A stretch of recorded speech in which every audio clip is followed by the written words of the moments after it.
Hola, hermanos. Es un gusto estar con ustedes, aunque sea de lejos. Estoy con el padre Franciscón. El padre Franciscón es un miembro, sacerdote, miembro de la comunidad, presente en la comunidad desde el inicio, conoció muy bien a Pierre y hoy actualmente es el postulador de la causa de beatificación de Pierre. Alors, Francis, bienvenue, merci d'être là. Bonjour à tous, et voilà, heureux de m'entretenir avec vous. Donc, pour le 25 mars, la fête de la naissance de Pierre, non, la fête de la naissance de Pierre au ciel, oui, vraiment. Est-ce que tu peux nous dire où on est aujourd'hui, la cause de béatification de Pierre, où nous sommes? Tout à fait, avec une grande joie, d'autant plus que nous venons de passer une étape très importante. Alors, la cause de... Moi, j'ai été nommé postulateur de la cause de canonisation de Pierre Goursat déjà fin 2008. Je m'y suis mis en 2009 et la cause a été officiellement ouverte au début en janvier 2010, car une cause de canonisation comporte deux grandes étapes. Une étape qui est la phase diocésaine, où sont recueillis l'ensemble des témoignages, des documents, avec un tribunal qui a été donc institué dans le diocèse de Paris. Et cette première phase a été clôturée à la fin de l'année 2015. En 2016, la phase romaine a été ouverte et depuis un peu plus de 3 ans, depuis la fin 2017, donc je rédigeais ce qu'on appelle la position, c'est-à-dire la positio, c'est-à-dire le dossier de synthèse qui doit prouver ce qu'on appelle l'héroïcité des vertus et la réputation de sainteté de Pierre Goursat. Et donc, j'ai travaillé ardemment durant ces 3 années. J'ai terminé cette position. Elle a été imprimée et remise officiellement à la Congrégation pour les causes des saints au Vatican à Rome au début du mois de février dernier. Et je peux vous montrer, je ne sais pas si vous allez voir, voilà le volume de cette presque 1000 pages de la position imprimée. Alors, c'est très important parce que désormais, cette position est donc déposée à Rome. Elle est sur une longue liste d'attente puisqu'il y a de nombreuses causes en cours. Et la prochaine étape sera qu'elle sera étudiée d'abord par des experts théologiens nommés par le Vatican, puis par une commission d'évêques et de cardinaux qui, chacun de leur côté, liront ce dossier, voteront séparément. Et si il y a un accord unanime d'abord des experts théologiens, puis des évêques et cardinaux, alors, dans quelques années, on ne peut pas savoir quand, on peut espérer que Pierre Goursat, dans un premier temps, sera déclaré vénérable, ce qui est le premier pas très important dans toute cause de béatification. Par ailleurs, durant ce temps, alors bien sûr, j'ai de nombreux projets pour continuer à travailler, de nombreux projets d'articles, de livres et de conférences pour faire connaître Pierre Goursat davantage dans la communauté de l'Emmanuel et à l'extérieur. Et durant les mois et les années qui viennent, je pourrai davantage travailler sur des dossiers de guérison de façon à rechercher celles qui pourraient être présentées comme d'éventuels miracles. Car vous le savez qu'il faut d'abord un miracle après que Pierre soit déclaré vénérable, pour qu'il soit bienheureux puis saint. Voilà.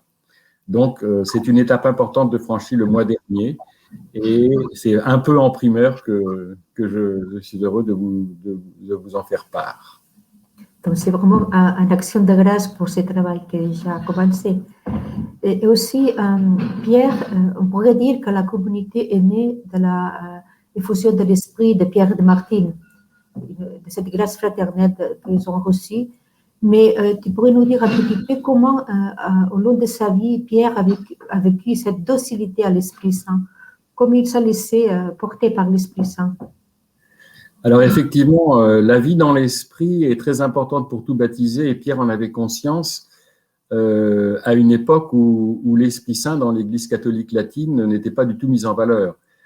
Alors, c'est vrai que l'effusion de l'esprit qu'a reçu Pierre Goursat en même temps que Martine Laffitte en 1972 a été une étape importante, mais il ne faudrait pas oublier que Pierre est né en 1914, qu'il a vécu sa première conversion alors qu'il avait 19 ans et qu'il avait déjà plus de 57 ans lorsqu'il a reçu l'effusion de l'esprit.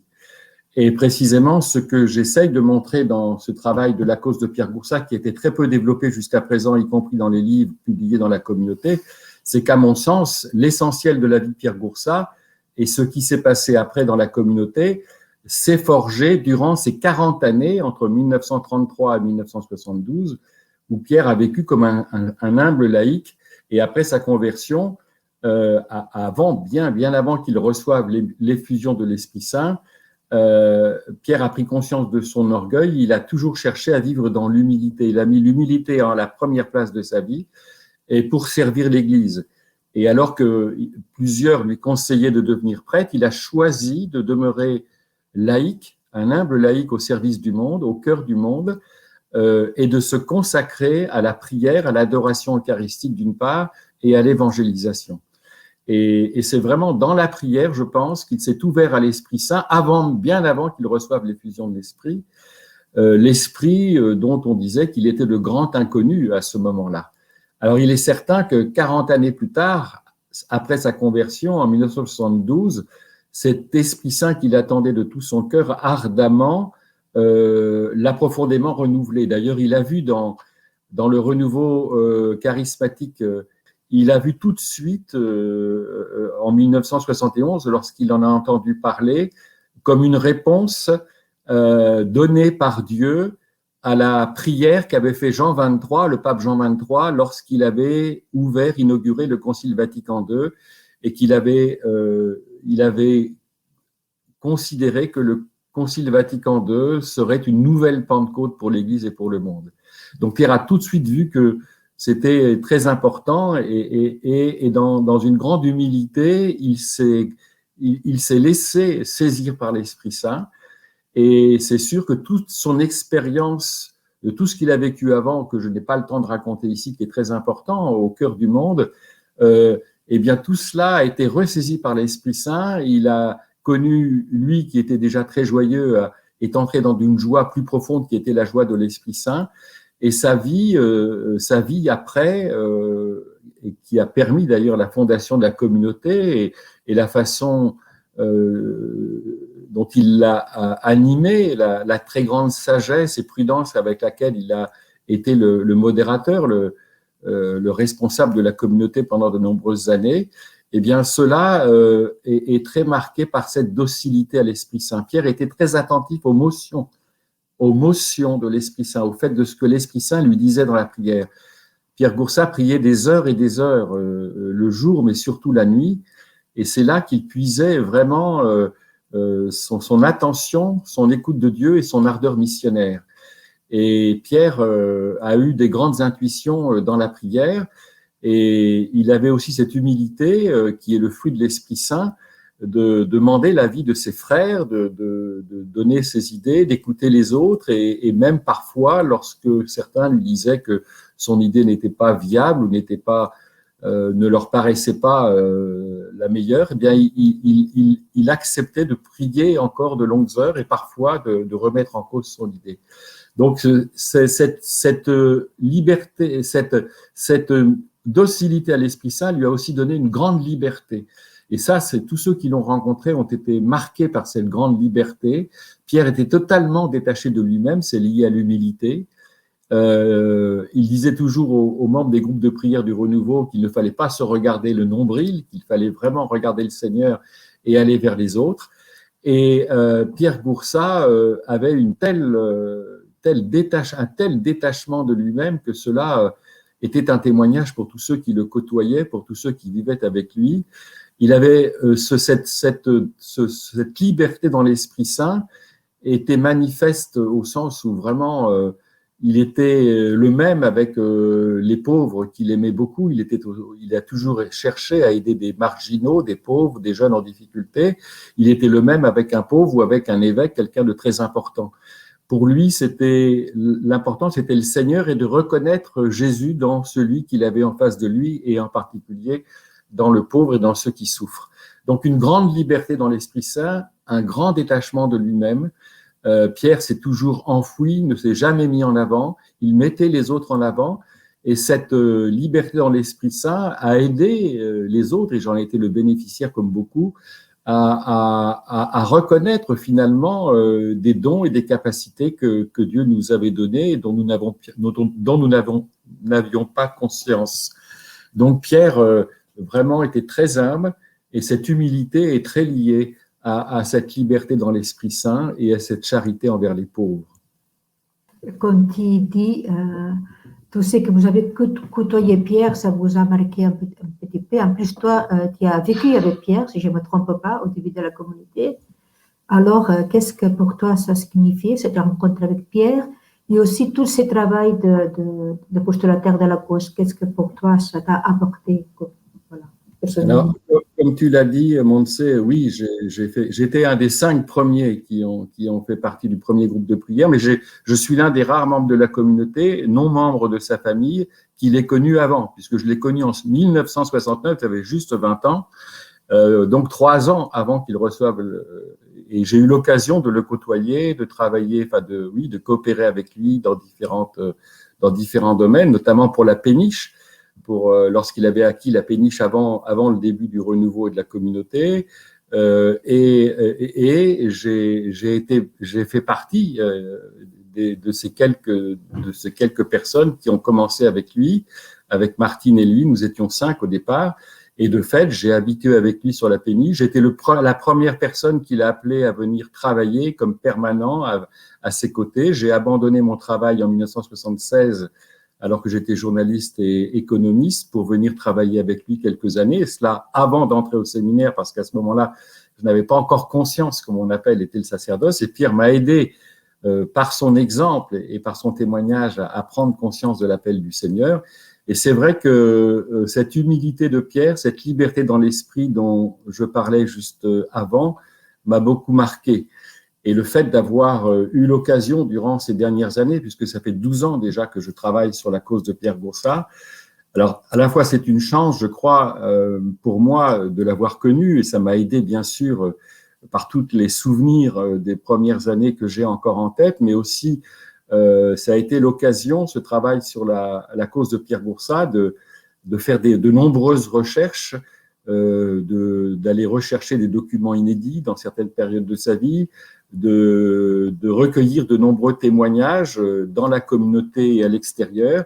Et en lisant ces documents, ces témoignages, cela m'a conforté vraiment dans la sainteté de Pierre Goursat, qui, me semble-t-il, est vraiment une figure prophétique pour l'Église et pour le monde, car c'est un simple laïc, un humble laïc, qui a consacré toute sa vie à Dieu. Il était consacré à la Vierge Marie, il avait un grand amour du cœur de Jésus, comme nous le savons, et il brûlait d'amour pour les pécheurs, pour tous ceux qui souffrent, une grande compassion qui lui a permis de mettre en œuvre, dans son zèle missionnaire, des initiatives tout à fait innovantes pour l'époque, dans de nombreux domaines de la pastorale, pour aller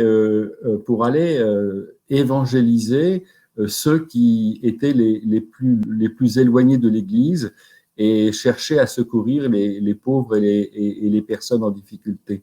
Et donc, le fait d'être et de travailler de longues années avec Pierre Goursat m'a forcément beaucoup transformé, m'a simplifié, m'a donné en sa présence ce désir de vivre comme lui davantage de la vie dans l'esprit, de m'abandonner à Dieu en toutes circonstances, de prier et de servir l'Église. Et c'est certainement ce qui m'a d'ailleurs aussi ensuite permis de redécouvrir mon appel au sacerdoce. Pierre un petit exemple, enfin un exemple, pas un petit, un exemple qui pour moi a été fondateur, précisément, c'est celui de ma vocation au sacerdoce. Pierre, je pense, me l'a dit après, avait perçu depuis longtemps déjà que je pouvais être appelé à devenir prêtre, mais jamais il ne m'a dit est-ce que tu penses à devenir prêtre ou pas, ou Pierre, ce qu'il faisait avec les personnes, c'est qu'il avait une très grande intuition.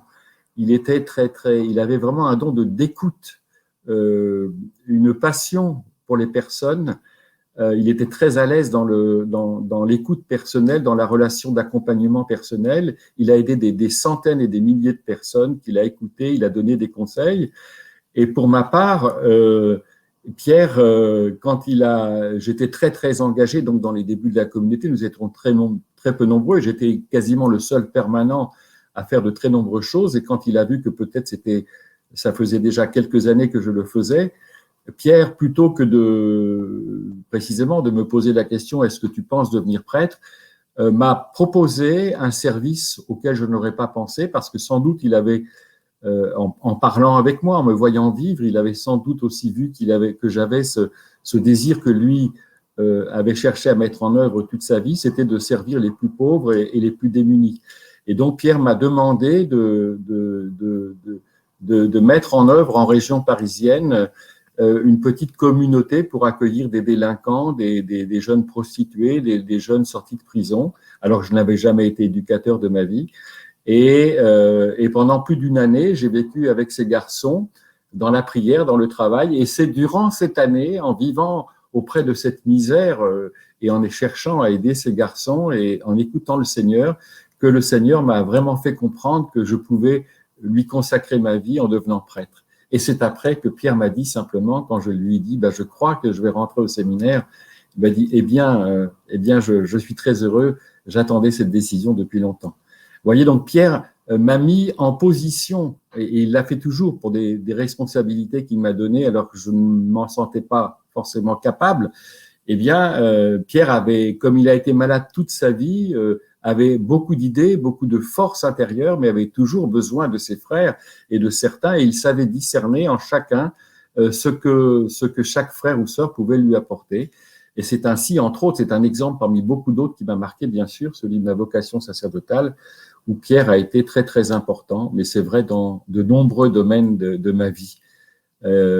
Et donc, c'est avec une grande joie que je me suis mis ensuite, quand on m'a demandé beaucoup plus tard, au service de la cause de canonisation de Pierre Goursat, parce que, comme je le disais en commençant, au-delà de la proximité que j'ai vécue avec Pierre, et je crois que et de la fécondité qu'il a apportée par la communauté pour toute l'Église, en pionnier de la mise en œuvre des grandes intuitions du Concile Vatican II, je crois que l'exemple de Pierre pourrait être un modèle pour beaucoup dans ce monde et correspond bien à cet appel à la sainteté que le Concile Vatican II a mis en œuvre, a mis en valeur, et que le pape François aussi ne cesse de rappeler aujourd'hui dans la simplicité, la sobriété, la communion des états de vie, la solidarité entre les laïcs, les prêtres et les consacrés.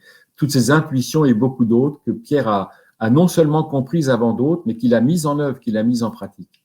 Je crois que c'était une grande force de Pierre, non seulement l'audace missionnaire, la capacité de comprendre quels étaient les signes des temps, mais de mettre en œuvre ces intuitions de l'Église.